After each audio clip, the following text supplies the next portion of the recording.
নমস্কার। মমতা ব্যানার্জি এবং তৃণমূলের অজ্ঞতা দেখে অবাক হয়ে যাচ্ছি। আজ শ্রী শ্রী রামকৃষ্ণ পরমহংসদেবের জন্মদিন। সেই বিষয়ে মাননীয় প্রধানমন্ত্রী নরেন্দ্র মোদীজি এটি টুইট করেছেন এবং সেখানে রামকৃষ্ণদেবকে স্বামী রামকৃষ্ণদেব বলে উল্লেখ করেছেন। এই নিয়ে তৃণমূলের যত সব চটিচাটা, চোর, অশিক্ষিত মাতাল যারা আছে তারা সবাই নেমে পড়েছে যে মাননীয় নরেন্দ্র মোদীজি ভুল বলেছেন। আসলে পশ্চিমবাংলার বাইরে অন্যান্য রাজ্যে মঠের গুরুদের বা মনীষীদের এরকমভাবে স্বামী বলা হয় বা অভিহিত করা হয়। অশিক্ষিত চটিচাটা ডিজিটাল যোদ্ধাদের বলছি। এই যে মাননীয় প্রধানমন্ত্রী নরেন্দ্র মোদীজি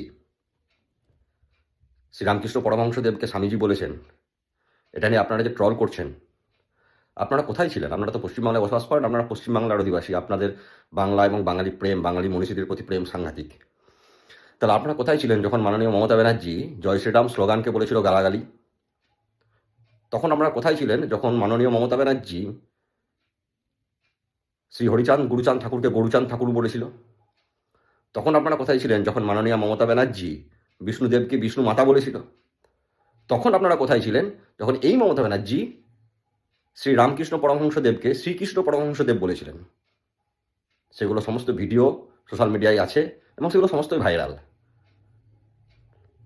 কাছের ঘরে থেকে অন্যদের ঢিল ছুটতে নেই, এটা আপনারা কবে বুঝবেন? পশ্চিমবাংলার বাইরের সাধারণত মঠাধিপতি বা মঠের গুরুদের, মনীষীদের স্বামী বলে উল্লেখ করা হয় বা ওনাদেরকে অভিহিত করা হয়। এইটুকু জানার জন্য একটু পড়াশোনার দরকার হয়, একটু জ্ঞানের দরকার হয়। কোনো কিছু পেয়ে গেলাম আর সেটা নিয়ে ট্রল করতে লেগে গেলাম। আপনাদের নিজেদের দলের সুপ্রিমোর মতো ওই জ্ঞানটা যদি আপনাদের ওই নিজেদের দলের সুপ্রিমোর মতো হয়, ইস্ট জর্জিয়া না কি আছে, নাকি ইউনিভার্সিটি যেখান থেকে আপনারা ওই ফেক পিএইচডি ডিগ্রি পেয়েছিলেন, তো ওনার জ্ঞান এরকম হলে তো আপনাদের জ্ঞান তো এরকমই হবে, তাই না? যাই হোক, ওই তো 2 টাকা পার টুইট বা পার পোস্টের জন্য যে ট্রলগুলো করছেন করুন। বাংলার মানুষ দেখছে, সারা দেশের মানুষ দেখছে, কারা ঠিক কারা ভুল।